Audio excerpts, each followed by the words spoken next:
right, let's go. This is episode 2 of the Surviving Second Gen podcast with your host, me, moi. You've heard the name, you've heard the background.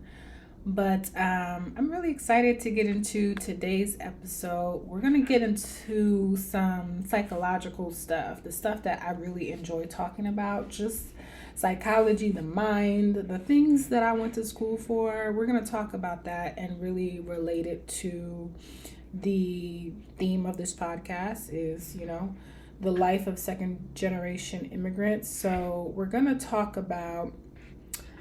today we're going to talk about the psychosocial stages of development. And this is a theory that was developed by Erik Erikson.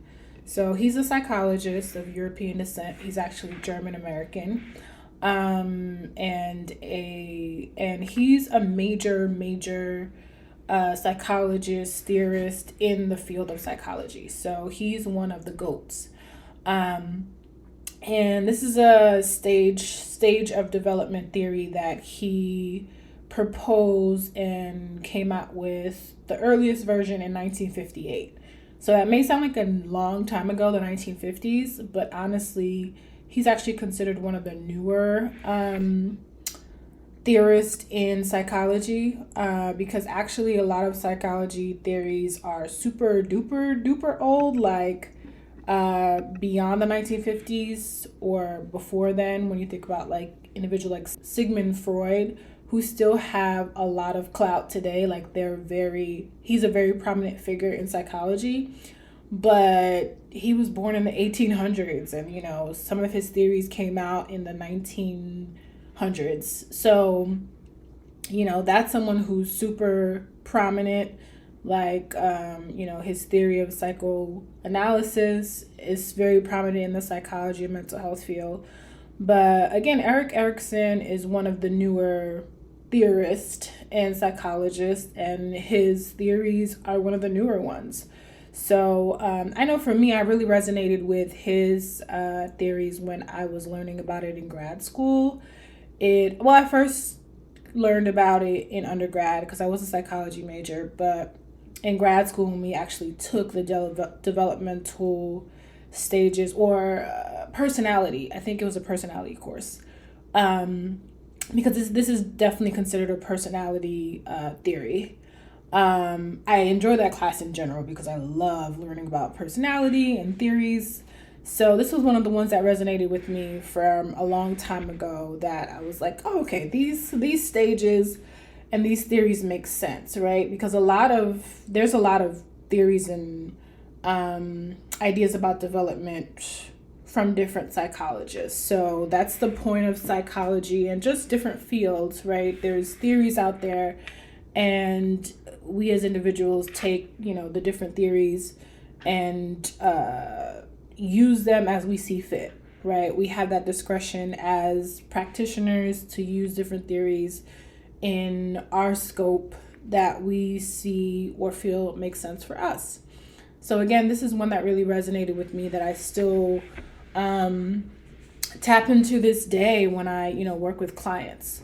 So what I want to do today is talk about one specific stage. So basically, Erik Erikson's stages of psychosocial development are basically these 8 stages that he feels like every person experiences in their lives that develop their personality.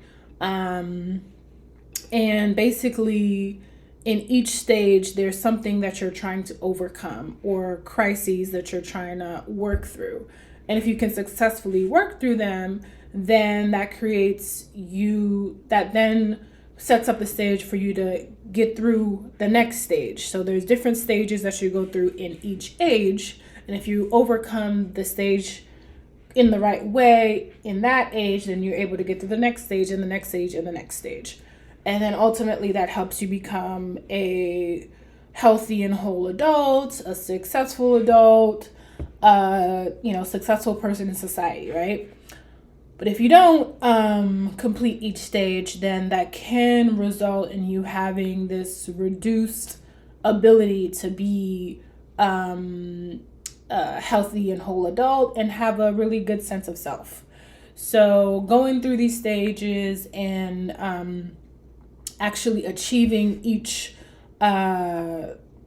stage correctly or adequately is how you develop a good sense of self. So this theory is very much a Eurocentric theory, and I'm saying that on purpose because what I'm going to do is really analyze the stage of development and what we're supposed to overcome in this particular stage, and then think about some of the messages that we're receiving in the second gen culture that many times is the opposite of what we're supposed to be developing in these stages. Is that a good or bad thing?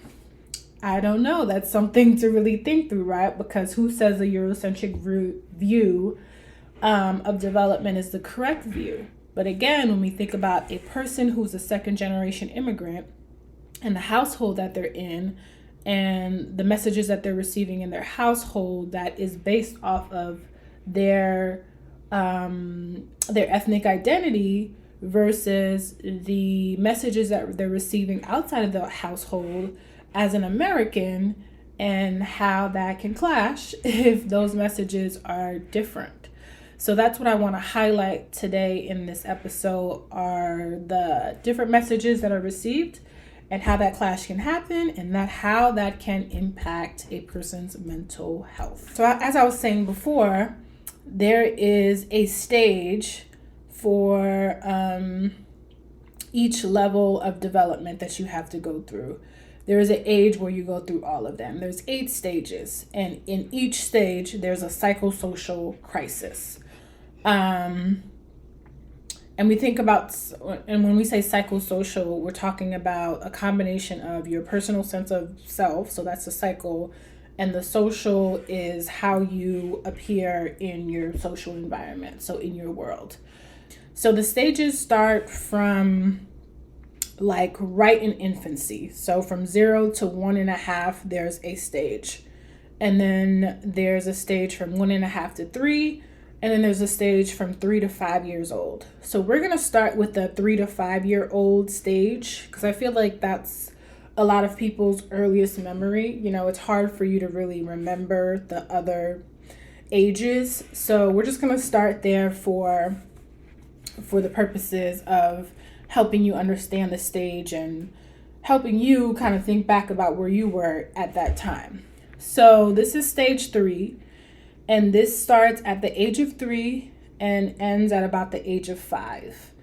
And the psychosocial crisis that you're going through in this stage is initiative versus guilt. So let me explain. So this is the stage that's basically around preschool age, right?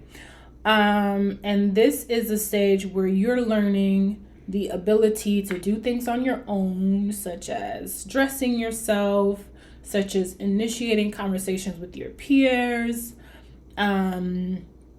creating and coming up with new ways to play, so like games and different types of activities. So this is the stage where you're really practicing how to be independent and start making your own decisions. So in this stage, if you're allowed to make your own decisions, if you're allowed to show your independence, this helps you develop confidence. This helps you develop an ability to lead other people. This is the stage that if you do well, or if you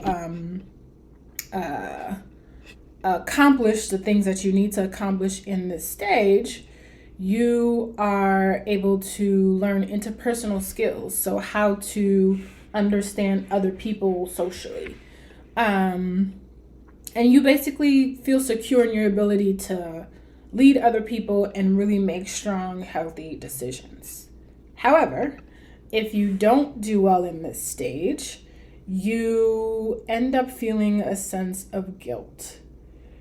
So this is the sense of feeling like you're a burden to other people, or you don't have the confidence to be a leader. You feel more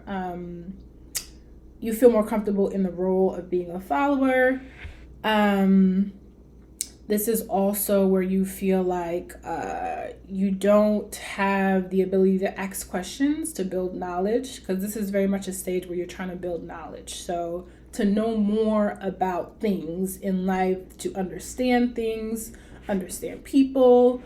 This is a stage where you are curious and inquiring, again, so you can build that confidence to know yourself and also be able to lead other people as well.